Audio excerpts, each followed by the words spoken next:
बेटी बचाओ बेटी पढ़ाओ की जगह बेटी बचाओ बेटी पढ़ाओ बोल देते हैं। इनकी पार्टी के नेता कैसे सवाल न खड़ा करें ब्रजभूषण शरण सिंह के ऊपर, जब इनकी पार्टी का एमएलए कुलदीप सिंह सेंगर बलात्कारी निकल सकता है, जब इनकी पार्टी का एक नेता विधानसभा में बैठकर पोर्न वीडियो देख सकता है, तो क्यों सवाल न खड़े करें इनकी पार्टी के नेताओं के ऊपर? कौन लेके आएगा डंडे? हैं? डंडे लेके आएंगे? अच्छा, है ना, दिखा देंगे पहलवानों। हाँ, तो क्या लेके क्यों नहीं आते डंडे? लेके आओ ना। ये देश में जो ये खड़े हुए हैं जवान, ये सारे जवान जो है ना, जितने भी खड़े, ये सब किसानों के ही बेटे हैं। ये बात आप याद रखिएगा, ये किसानों के ही बेटे हैं। और इस देश में संविधान नाम की भी कोई चीज है।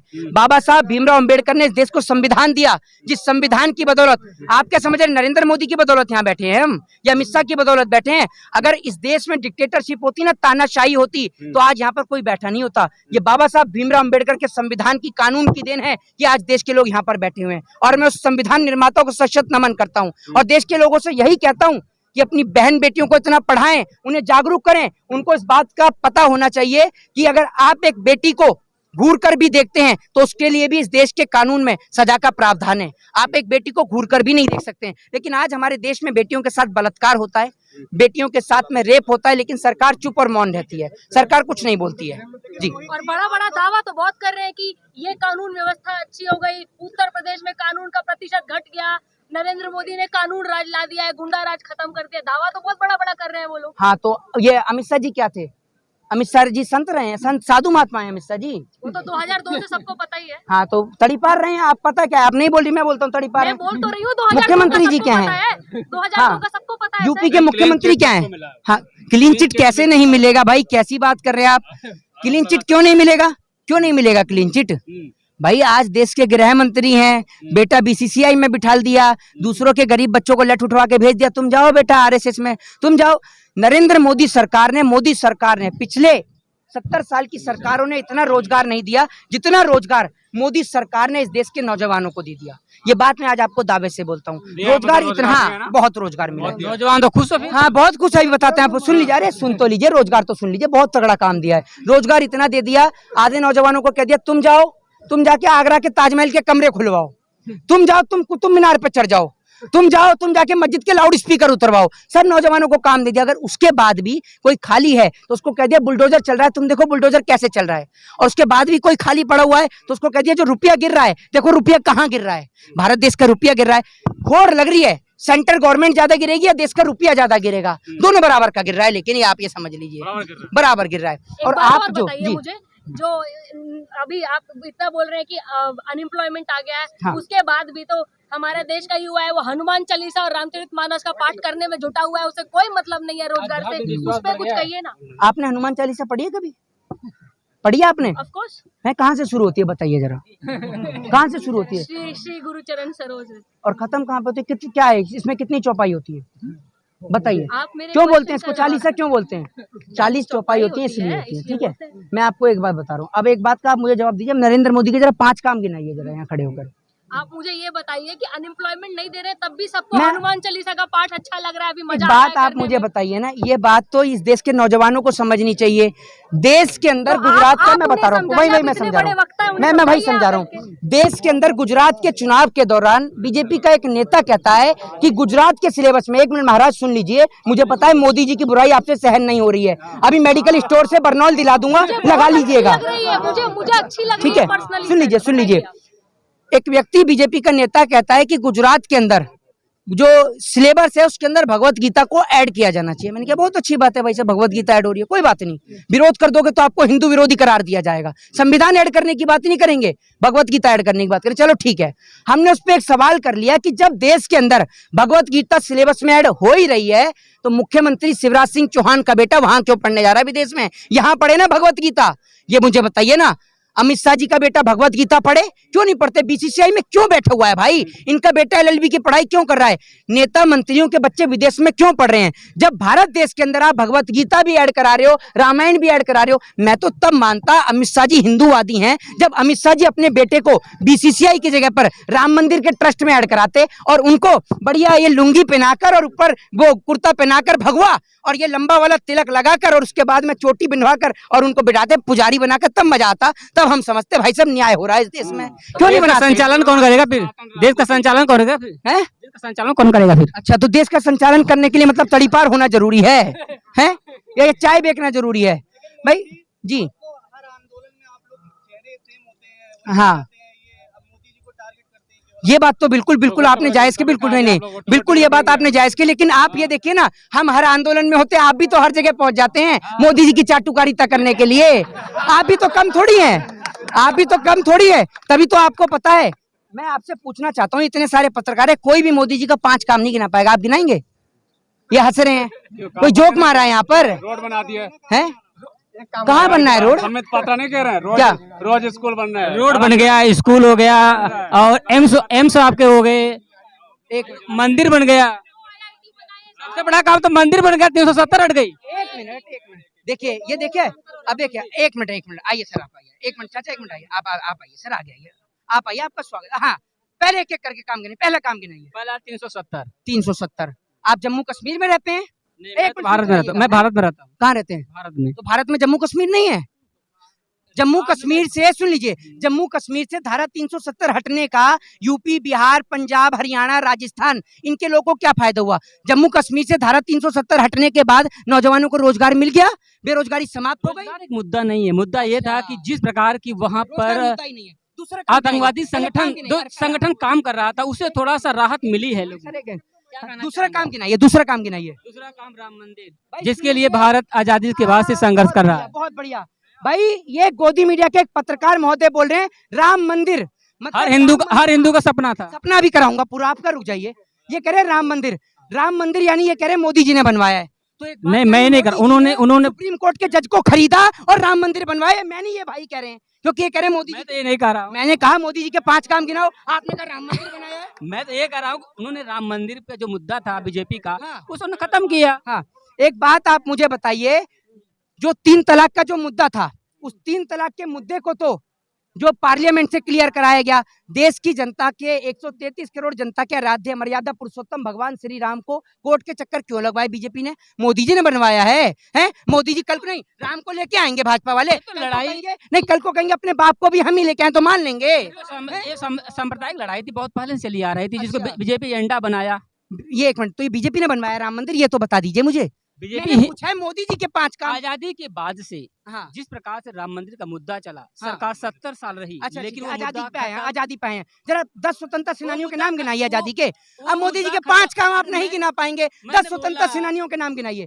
इनकी पत्रकारिता आज मैं दिखाता हूँ अरे आपको। कोई नहीं, अरे आप 10 स्वतंत्रता अरे सेनानियों के नाम ऐसे गिनाइए, तो बहुत गिनाइए सवाल गिनाइए, है, लगाइए ऐसे तो लगाइए। बहुत सवाल अरे मोदी जी, सवाल है, लेकिन- चलिए पत्रकारिता में कौन, अरे चुप रहिए एक मिनट, पत्रकारिता में कौन सा स्थान है भारत देश का? रुक जाइए, कोई कौन सा स्थान है? स्थान नहीं, आप कोई जिस स्थान नहीं है। मुद्दे की तो बात क्या करिए, प्रधान मुद्दे मीडिया है, गोदी मीडिया है, तो स्थान ही नहीं कर है। सकते हैं, हाँ, तो आप ये बताइए कौन पूरा सा देश स्थान है? चिल्ला रहा है। अरे भारत देश में पत्रकारिता का कौन सा स्थान है, जरा बताइए। स्थान से बात नहीं, बात यहाँ सवाल और जवाब का है। आप कोई जवाब ही नहीं दे रहे हैं। मैंने पूछा मोदी जी सवाल के हमारे 5 काम जवाब तो गिनाओ, आप तो दीजिए। 5 काम आप गिना ही नहीं रहे, गिनाओ ना। आप ही एक काम बताइए कोई ऐसा। हैं?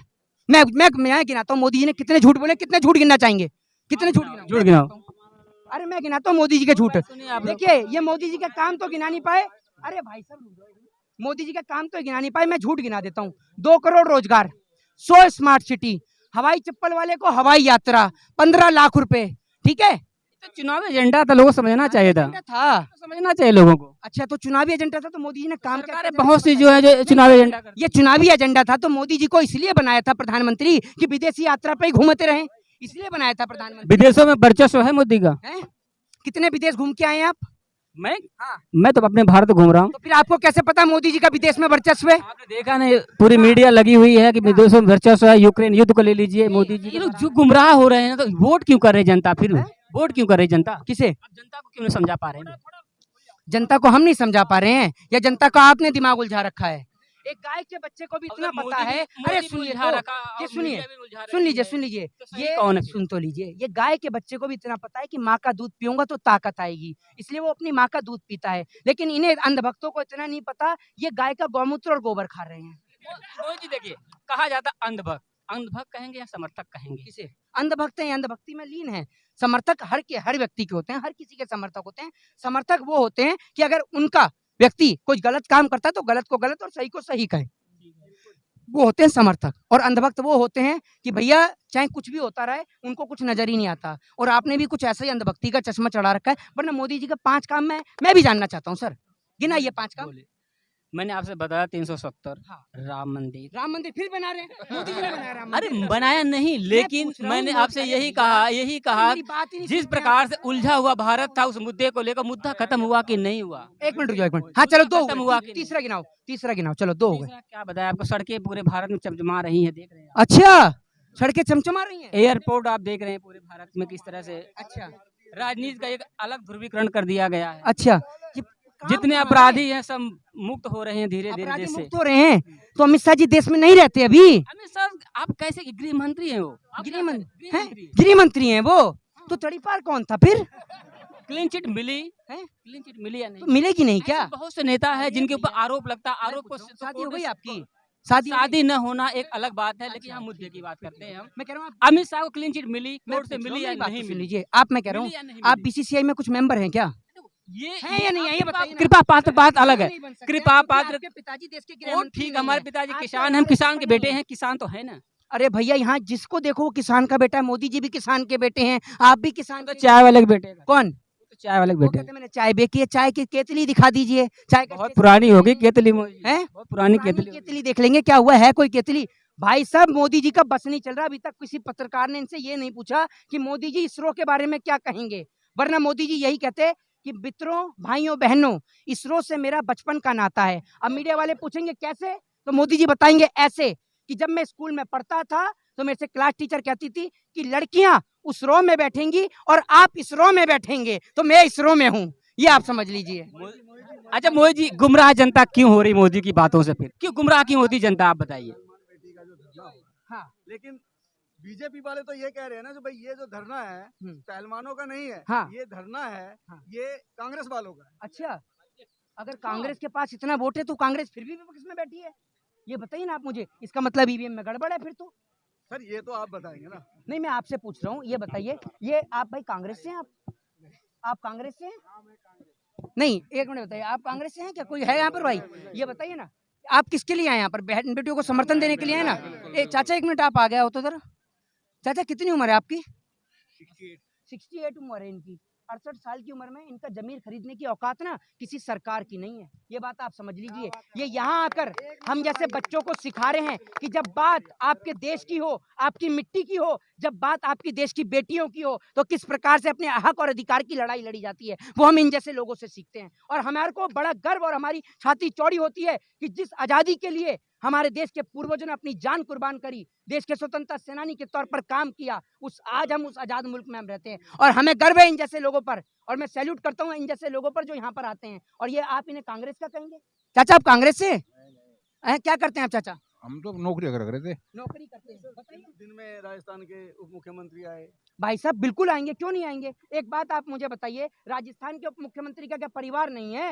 नहीं वो ठीक है मोदी जी आपकी का ही तो बात। नहीं है, बाकी सबका तो है। ठीक है आपकी बात, उस बात से हम सहमत हाँ। हैं। मोदी जी, पर सर, 2024 का लोकसभा का इलेक्शन होना है और आप युवाओं को क्या संदेश देना चाहेंगे इस जंतर मंतर के प्रांगण से, जहां से राजनीति भी होती है, एक नेता भी निकलता है यहाँ से, आपने देखा भी है, क्या कहना चाहेंगे? संदेश तो आप सारा दे ही रहे हैं। 24 घंटे तो आप दिखाई रहे हैं, पाकिस्तान में बुरा हाल है, पाकिस्तान में हिंदुओं का बुरा हाल है। हम क्या संदेश दें? आप 24 घंटे रसिया और यूक्रेन दिखा रहे हैं। शर्म तो आपको आनी चाहिए। आप इतना ही संदेश देंगे कि इन जैसे लोगों को देखना बंद कर दें। अपने टेलीविजन का जो 8 से 9 का जो कार्यक्रम आता है, अभी मैं उसमें देख रहा था, एक वो गुल्लू आता है, गुल्लू नाम का एक पत्रकार है, वो न्यूज 18 का चश्मा लगा के आता है, आजकल चश्मा भी लग गया है उसके।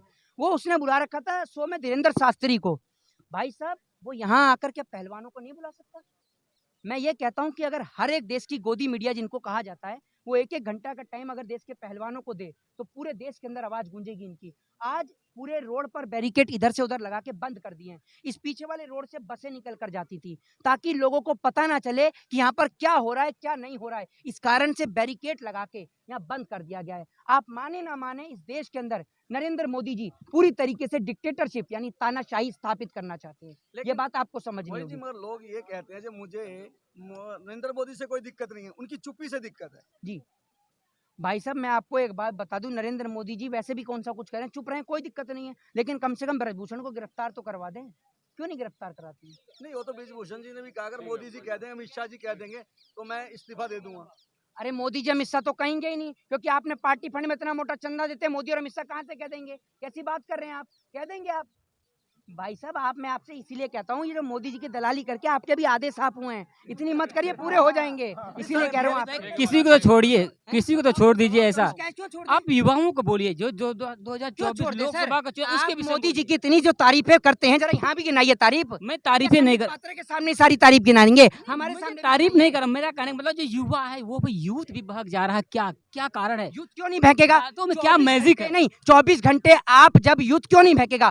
आप यूथ देखिए सही रास्ते पे आएगा जब आप धीरेन्द्र शास्त्री जैसे लोगों को इंटरव्यू लेंगे। आप उनकी जगह इंटरव्यू लेने का काम करिए, आईएएस आईपीएस का इंटरव्यू लीजिए ना। आप क्यों नहीं लेते? आप डॉक्टर्स का लीजिए, आप इंजीनियर का लीजिए, एडवोकेट का लीजिए। आप जैसे लोगों का इंटरव्यू लेंगे वैसे ही लोगों को तो देश सुनेगा। जब आप इंटरव्यू ले रहे हैं उनका, धीरेन्द्र शास्त्री का, लोग कह रहे हैं कि वो 26-27 साल का लौंडा जो है वो हिंदू राष्ट्र की मांग कर रहा है। अगर वो पढ़ा लिखा होता तो संविधान वाले राष्ट्र की मांग करता, नहीं पढ़ा तभी हिंदू राष्ट्र की मांग कर रहा है। एक बात बताइए, एक भारत धार्मिक देश है, बहुत धार्मिक देश है, ठीक है, बहुत से धर्म यहाँ पर है। जो युवा हैं, जो लोग वही देखना चाह रहे हैं और धीरेन्द्र शास्त्री लोगों को अपनी तरफ वही दिखाना चाह रहे हैं। नहीं, इस मकसद देश का नौजवान नहीं, इस देश का नौजवान ये देखना चाहता है हिंदू राष्ट्र। अभी आपने देखा बिहार में कितना बड़ा जो कि आंदोलन हुआ। मैं नहीं देखता, आप देखते हैं। आपको आप आचार्य होंगे आपके, आप मानते हो कि मैं नहीं मेरा देखता? कोई आचार नहीं, मेरा कहने का मतलब यूथ है साथ में, क्यों तो देखेंगे? धीरेन्द्र शास्त्री जैसे लोग तो पॉपुलर हम होंगे 100 साल का बुढ़ा हो गया ना, मैं तो 100 साल का बुढ़ा हो गया, हम तो नहीं देखते। तो इन युवाओं को आज इन युवाओं को वैज्ञानिकों की तरफ बढ़ना चाहिए, सोशल इंजीनियरिंग करनी चाहिए और चीजों डेवलप होना चाहिए। लेकिन बात आप मुझे क्यों हो रहा है चेंजिंग? आप लोग दिखाते दिखाते माइंड ही में हैं। ऐसा क्यों? आप लोग दिखाते यही हैं, 24 घंटे नहीं दिखाते क्या मीडिया पर? 24 घंटे यही दिखाते हैं। आप चर्चा करिए एजुकेशन के ऊपर, हेल्थ के ऊपर, डेवलपमेंट के ऊपर, देश के विकास को लेकर कि देश का कैसे प्रोग्रेस किया जाए उसके ऊपर चर्चा करिए, तो देश के नौजवान उसे सुनेंगे। जय हिंद, जय भारत।